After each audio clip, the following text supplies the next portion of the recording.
Hello, कैसे हैं आप सब। आज की इस नई वीडियो में हम समझेंगे प्रोडक्ट प्लानिंग क्या है। हम चैप्टर 2 के कुछ टॉपिक्स पढ़ चुके हैं, पॉइंट्स पढ़ चुके हैं कहने वाला था मैं। तो आज हम पढ़ेंगे प्रोडक्ट प्लानिंग क्या होती है। प्रोडक्ट प्लानिंग का मतलब जैसा कि इसका नाम है, प्रोडक्ट की प्लानिंग। प्रोडक्ट किसी कंपनी में जो प्रोडक्ट बनने का सोचा गया उससे लेके बनाने से लेके मार्केट में ले जाना, मार्केट में बेचना, फीडबैक सब कुछ करने से लेके जब प्रोडक्ट बेकार हो जाता है यानी प्रॉफिट नहीं देता है तो उसे डिसमेंटल कर देना, तब तक की प्लानिंग को कहते हैं प्रोडक्ट प्लानिंग। और यहाँ पे कई डेफिनेशंस दी गई हैं। The act of marketing supervising the research, supervising करना, देखना, डेवलप करना, प्रोडक्ट को कमर्शियलाइज करना, नए प्रोडक्ट्स को मॉडिफिकेशन ले आना पुरानी प्रोडक्ट्स में, और बंद कर देना अनप्रॉफिटेबल आइटम्स को। ये कहना है टीटिजन का। सही नाम अगर नहीं ले रहा हूँ तो सॉरी। डेल लिटलर का कहना है कि product planning involves devising procedure to evaluate the performance of products and planning the modification। यानी कि प्रोडक्ट के परफॉर्मेंस को इवेलुएट करना, प्रोडक्ट की मॉडिफिकेशन की प्लानिंग, जहाँ ज़रूरी है वहाँ पुराने प्रोडक्ट्स को, जैसे कि देखो अगर कोई पुराना हो रहा है प्रोडक्ट तो उसमें अगर मॉडिफिकेशन लाया जाएगा तो उसकी लाइफ से एक्सटेंड हो जाएंगी, तो वो करना। और ऐसे प्रोडक्ट्स जो कि अपने टर्मिनल स्टेज पे हैं उनको डिलीट करना, डिलीट यानी बंद कर देना, टर्मिनल स्टेज यानी आखिरी स्टेज पे हैं, ठीक है। और डेवलपमेंट ऑफ नए प्रोडक्ट्स यानी डेवलपमेंट ऑफ न्यू प्रोडक्ट्स, नए प्रोडक्ट को डेवलप करना और मार्केटिंग करना, उनकी नए वाले प्रोडक्ट्स की मार्केटिंग करना। और मेंशन एंड रैथ का कहना है कि प्लानिंग, डायरेक्शन और कंट्रोल सारे स्टेजेस पे किसी भी प्रोडक्ट की लाइफ में किस लिए किया जाता है, ताकि क्या कहते हैं, मतलब सॉरी, किस लिए किया जाता है, ऑब्वियसली प्रॉफिट के लिए किया जाता है। लेकिन जब ये सब किया जा रहा है तो जब कोई भी प्रोडक्ट क्रिएट हुआ तब से लेके कोई भी प्रोडक्ट ख़त्म होने तक यानी रिमूव कर दिए जाने तक को कहते हैं प्रोडक्ट प्लानिंग।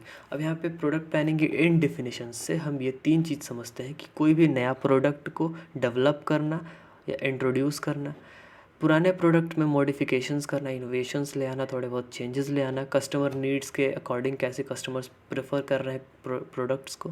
और तीसरी चीज़ है वैसे प्रोडक्ट्स जो कि अब अनप्रॉफिटेबल हैं या एकदम मार्जिनल हैं, जिनका फ़ायदा नहीं है बेचने का, तो उसको डिसकंटिन्यू करना है, ठीक है।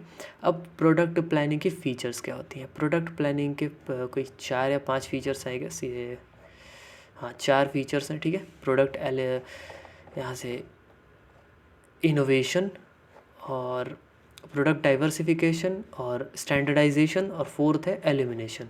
तो हम पढ़ते हैं प्रोडक्ट इनोवेशन क्या होता है। प्रोडक्ट इनोवेशन का मतलब जैसा कि इसका नाम है, अगेन इनोवेट करना, नए प्रोडक्ट्स को या तो ले आना या तो पुराने प्रोडक्ट्स में कुछ चेंजेस ले आना। अब ये क्यों किया जाना ज़रूरी है, क्योंकि जो मार्केट है वो डायनामिक है, हाईली डायनामिक मार्केट, ठीक है। वो हमेशा चेंजेस को प्रेफर करता है, हमेशा चेंजेस आती रहेंगी उसमें। तो आप जो कंपनी है, जो सेलर है, उसे भी प्रोडक्ट को इनोवेट करना ही पड़ेगा। तो अगर देखो प्रोडक्ट और सर्विस, कोई भी गुड्स और सर्विस हो जो कि आज प्रॉफिट दे रही है, ज़रूरी नहीं है कि वो बाद में भी प्रॉफिट दे, इसीलिए उसे हमेशा इनोवेशन करना पड़ेगा। या तो कभी वो कोई प्रोडक्ट इस वाले प्रोडक्ट को रिप्लेस कर देगा, और या तो इसकी वैल्यू धीरे धीरे घट जाएगी, या तो कस्टमर डिमांड कम हो जाएगी, ठीक है। तो यहाँ पे एक watch word for management has been innovate और डाई। मैनेजमेंट का एक बहुत ही इम्पॉर्टेंट वर्ड यहाँ पे कह सकते हैं, फ्रेज़ है ये, इनोवेट और डाई। या तो इनोवेशन लाओ, या तो चेंज ले आओ प्रोडक्ट में, या तो भाई बंद हो जाएगी तुम्हारी कंपनी, ठीक है। अब पीटर ड्रकर कहते हैं, पीटर एफ ड्रकर नाम है इनका, क्या मुझे याद है। अब it's purpose to create a customer, जो कि प्रोडक्ट का काम क्या है, कस्टमर क्रिएट करना, कस्टमर बेस क्रिएट करना। अब किसी भी बिजनेस एंटरप्राइज के दो ही फंक्शन होते हैं, एक होता है मार्केटिंग, एक होता है इन्वेशन, यानी इनोवेशन ले आना और फिर उस प्रोडक्ट की मार्केटिंग करना। अब ठीक है, मार्केटिंग के बारे में तो हम पढ़ रहे हैं, अभी हम पढ़ रहे हैं प्रोडक्ट प्लानिंग। प्रोडक्ट प्लानिंग में हम क्या पढ़ रहे हैं, प्रोडक्ट प्लानिंग की फीचर्स पढ़ रहे हैं, जिसका पहला पॉइंट है प्रोडक्ट इनोवेशन, यानी कि प्रोडक्ट इनोवेशन प्रोडक्ट प्लानिंग का एक फीचर है, यानी हिस्सा है कह सकते हैं, भाग कह सकते हैं। अब प्रोडक्ट इनोवेशन ज़रूरी क्यों है, यहाँ पे इसके 10 रीज़न दिए गए हैं, 10 रीज़न। पहली रीज़न है मार्केट चेंजेस। जैसे जैसे मार्केट चेंज होगा आपको वैसे वैसे अपने प्रोडक्ट्स को डेवलप करना पड़ेगा, सिंपल सी चीज़ है। टेक्नोलॉजी चेंज होगा तो आपके प्रोडक्ट्स को डेवलप करना पड़ेगा, ये भी एकदम क्लियर है। प्रॉफिट लेस प्राइस कंपटीशन, जैसे जैसे आपकी प्राइस कंपटीशन बढ़ेगी तो प्रॉफिट कम होता जाएगा, प्राइस सेम रहेगा तो भी आपको प्रोडक्ट्स इनोवेट करने पड़ेंगे प्रॉफिट बढ़ाने के लिए, ठीक है। फोर्थ है डाइवर्सिफिकेशन ऑफ रिस्क। अगर आप जो रिस्क है उसको घटाना चाहते हैं तो आपको प्रोडक्ट डेवलप करना पड़ेगा। कस्टमर की सेटिस्फैक्शंस को बढ़ाना चाहते हैं या कस्टमर को बेटर सर्व करना चाहते हैं, उसके लिए भी आपको बढ़ाना पड़ेगा, क्या कहते हैं, इनोवेट करना पड़ेगा प्रोडक्ट को। मीटिंग कस्टमर नीड्स, अगर कस्टमर की जो डिमांड्स है वो बढ़ जाती हैं तो उनकी नीड्स को क्या कहते हैं, सेटिस्फाई करना, ये इस वजह से आपको इनोवेशन करना पड़ेगा। प्रोडक्ट सेफ्टी बढ़ाने के लिए भी आपको कुछ ना कुछ चेंजेस लाने पड़ेंगे प्रोडक्ट में। रेप्यूटेशन, अगर देखो taking advantage of existing reputation, अगर आपके पास कोई गुडविल है, पहले से कोई कंपनी चली आ रही है और आप नए प्रोडक्ट्स उसमें लॉन्च कर देते हैं, इनोवेशन का मतलब नए प्रोडक्ट्स भी लॉन्च करना और पुराने प्रोडक्ट्स में चेंजेस भी लाने। तो नए प्रोडक्ट्स अगर लॉन्च करते हैं तो आपको एक मिलेगा एडवांटेज, ठीक है। अगर पुराने प्रोडक्ट्स में चेंजेस ले आते हैं तो भी आपको मिलेगा एक एडवांटेज।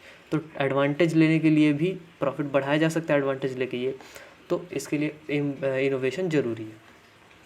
अब फैशन चेंजेस अगर कस्टमर के हो जाते हैं, फैशन चेंजेस, बिहेवियर चेंजेस हो जाते हैं तो उसको फुलफ़िल करने के लिए इनोवेशन करना पड़ेगा अगेन। और नए यूजेस ऑफ, अगर नए प्रोडक्ट कोई डेवलप होता है तो नए यूजेस या फिर पुराने प्रोडक्ट में कोई नए यूजेस मिलते हैं तो उसको भी बताने के लिए इनोवेट करना पड़ेगा। कह सकते हो कि ये सब नॉर्मल से ये कारण है जिसकी वजह से इनोवेशन ज़रूरी है, जो कि प्रोडक्ट प्लानिंग का एक हिस्सा है। प्रोडक्ट प्लानिंग जब होती है तो प्रोडक्ट का इनोवेशन किया जाता है इन चीज़ों को ध्यान में रखते हुए। अब नेक्स्ट पॉइंट है डाइवर्सिफिकेशन। प्रोडक्ट का डाइवर्सिफिकेशन मतलब प्रोडक्ट डाइवर्सिफाई करना, अलग अलग, या तो जो एग्जिस्टिंग प्रोडक्ट्स कंपनी बना रही है उसमें कुछ नए प्रोडक्ट्स ऐड कर देना, और या तो फिर कुछ नए प्रोडक्ट्स के साथ ही कंपनी नई ओपन हो रही है, ठीक है, दोनों चीज़, यानी प्रोडक्ट नए आ रहे हैं। अब प्रोडक्ट की डाइवर्सिफिकेशन क्यों होती है? Market share, maintain market share, market में जो प्रोडक्ट का शेयर है उसको बढ़ाने के लिए। ऑब्वियसली अगर 10 लोग हैं, अगर हम भी जाके वही प्रोडक्ट बेचेंगे तो मुझे भी उस मार्केट में शेयर मिलेगा, तो मुझे भी प्रॉफिट हो सकता है। सेल्स बढ़ाने के लिए पुराने प्रोडक्ट्स की, अगर हम अपने प्रोडक्ट को डाइवर्सिफाई करते हैं, यानी कि अगर जैसे जैसे जैसे जैसे सर्फ एक्सेल बनाता था पाउडर, वॉशिंग पाउडर, अब वो भी बनाता है, बार बनाता है, या फिर पहले अगर वो बनाता था ये बाद में बना रहा है तो वो बात अलग है। चलो हम एग्जांपल ले रहे हैं, अज्यूम करते हैं कि पहले वो पाउडर ही बनाता था और अब बार बनाता है। तो जब वो पाउडर बनाता था और उसने सोचा कि नहीं मैं एक साबुन भी बना के बेच सकता हूँ और जो मेरा एग्जिस्टिंग प्रोडक्ट है उसकी भी सेल्स इसकी वजह से बढ़ेगी, तो भाई सेल्स बढ़ गई। ये था प्रोडक्ट डाइवर्सिफिकेशन, नया एक प्रोडक्ट ऐड कर दिया अपने पुराने एग्जिस्टिंग प्रोडक्ट लाइन में।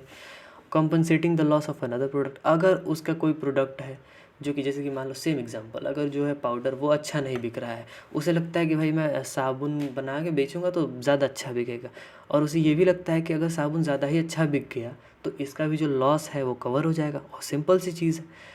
तो इसकी वजह से भी हम डाइवर्सिफिकेशन करते हैं। कर्टेलिंग द मार्केट एक्सपेंडिचर, जब हम डाइवर्सिफिकेशन करते हैं, हम नए प्रोडक्ट्स ऐड करते हैं तो जो प्रोडक्शन है वो बढ़ेगा, तो जब हम प्रोडक्शन बढ़ेगा तो जो कॉस्ट है वो घटती है।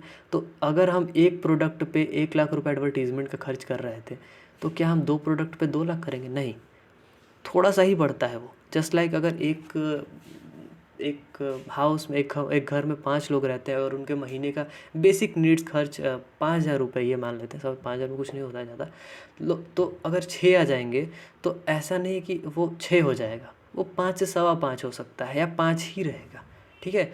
वो ऐसा नहीं कि 10 किलो चावल आता था तो अब 20 किलो आने लगेगा, ठीक है, वो थोड़ा सा ही बढ़ता है। देखने में लगता है कि 5 से 10 लोग हो गए हैं। तो इसका एक बेस्ट एग्जांपल है, आप अज्यूम करो आप अकेले रह के खाना बनाते हो, खाना खाते हो, रहते हो, रेंट देते हो, उसमें कितना पैसा लगेगा? 2 लोग आएंगे तो कितना हो जाएगा? आधा।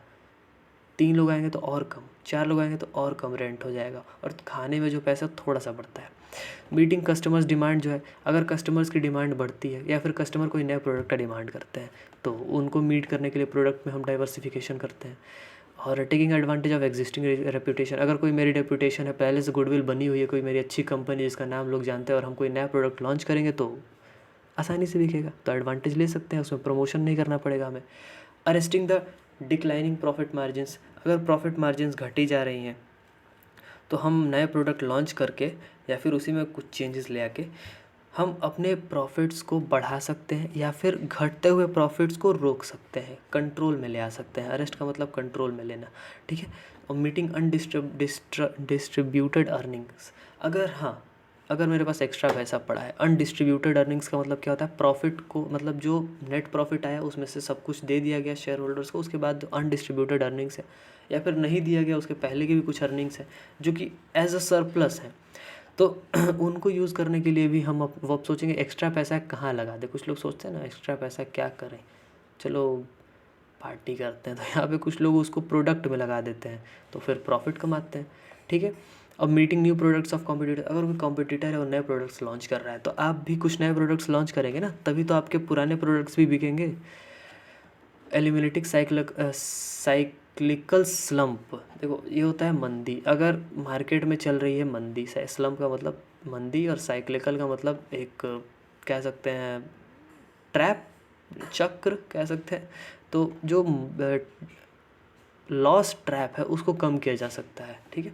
अब प्रोडक्ट स्टैंडर्डाइजेशन की तरफ आते हैं। स्टैंडर्डाइजेशन का सिंपल सा मतलब होता है प्रोडक्ट के बेंचमार्क सेट करना, फिर उस बेंचमार्क पे अपने प्रोडक्ट को डिज़ाइन करना, और डिज़ाइन करने के बाद इवेलुएट करना, इंस्पेक्शन करना, ठीक है। बस इतना ही है। और स्टैंडर्डाइजेशन और क्या इंक्लूड करता है, गुड्स की ग्रेडिंग जो कि हम बताया अभी, पैकेजिंग भी इंक्लूडेड है स्टैंडर्डाइजेशन में, लेबलिंग भी इंक्लूडेड है, ब्रांडिंग भी इंक्लूडेड है, ठीक है। इनफैक्ट प्राइसिंग भी इंक्लूडेड है। तो प्रोडक्ट की स्टैंडर्ड्स क्या करती हैं, प्रोडक्ट क्यों ज़रूरी है, ये प्रोड्यूसर्स को हेल्प करती हैं अच्छा प्रोडक्ट डिलीवर करने में। अच्छी प्रोडक्ट की ब्रांडिंग अगर रहेगी तो भाई लोग ज़्यादा खरीदेंगे, लगे कि हाँ बड़ा ब्रांड है खरीद लो। पैकेजिंग अच्छी रहेगी तो लोग अट्रैक्ट होंगे, अच्छी क्वालिटी के गुड्स रहेंगे तो भी लोग अट्रैक्ट होंगे। सिंपल चीज़ है। अब कस्टमर्स के लिए कैसे बेनिफिशियल है, अच्छी क्वालिटी के रहेंगे तो ज़्यादा चलेंगे, पैसा जब दे ही रहे तो अच्छी क्वालिटी लेंगे ना। और प्रोडक्ट एलिमिनेशन क्या होता है, प्रोडक्ट एलिमिनेशन यानी प्रोडक्ट को एग्जिस्टिंग प्रोडक्ट लाइन से बाहर कर देना, यानी कंपनी जो भी गुड्स बेच रही है उसमें से बाहर कर देगी। कब करेगी, जब उसके प्रॉफिट्स घट रहे हो, जब उसकी सेल्स घट रही हो, जब उसका मार्केट शेयर घट रहा हो, मतलब अगर लॉस हो रहा है तो बाहर कर देगी। Appearance of cheaper substitutes in the market, अगर उसी के जैसा कोई प्रोडक्ट है और बहुत सस्ते दाम पे आ गया, सब्स्टिट्यूट का मतलब उसके बदले यूज़ किया जा सकने वाला प्रोडक्ट। फिर डिक्लाइनिंग प्राइसेस, घटती हुई प्राइसेस, अगर देखा जा रहा है कि उसका डिमांड बढ़ ही नहीं रहा है, सप्लाई बराबर है, तो प्राइस घट जाएगी तो प्रॉफिट मार्जिन घट जाएगा। कस्टमर डिससेटिस्फैक्शन, अगर उस प्रोडक्ट से कस्टमर सेटिस्फाई नहीं, जैसे कि नैनो का एग्जांपल ले लो, कस्टमर सेटिस्फाई नहीं थे, बंद हो गई, बहुत कम प्रॉफिट पे भी चलने वाली थी, बहुत अच्छी गाड़ी भी थी, सब कुछ अच्छा था, मार्केट ट्रेंड भी बढ़िया था, नया सब कुछ डिज़ाइन, लेकिन चला नहीं। अब क्या है, availability of superior substitute in the products in the market, अगर कोई बहुत अच्छी क्वालिटी का सुपीरियर सब्स्टिट्यूट आ गया और लोग उसको ख़रीदने लगे, यानी कि ये सोच के देखो दोनों चीज़ हो सकती हैं। अगर सस्ता चीज़ आ गया तो लोग सोचेंगे सस्ता यही ले लो, और अगर महंगा चीज़ आ गया तो कुछ लोग, कुछ ग्रुप हो गए ना, अलग अलग ग्रुप्स होते हैं लोगों के, इकोनॉमिक जैसे अपने अपने इनकम के बेस पे लोग बटे हुए होते हैं। तो जो मैंने किसी को कह नहीं रहा हूँ, गरीब नहीं कहेंगे, लेकिन जिसके पास पैसे नहीं उसको गरीब ही कहते हैं, चलो ठीक है। तो लॉजिकल तो ये सोचते हैं कि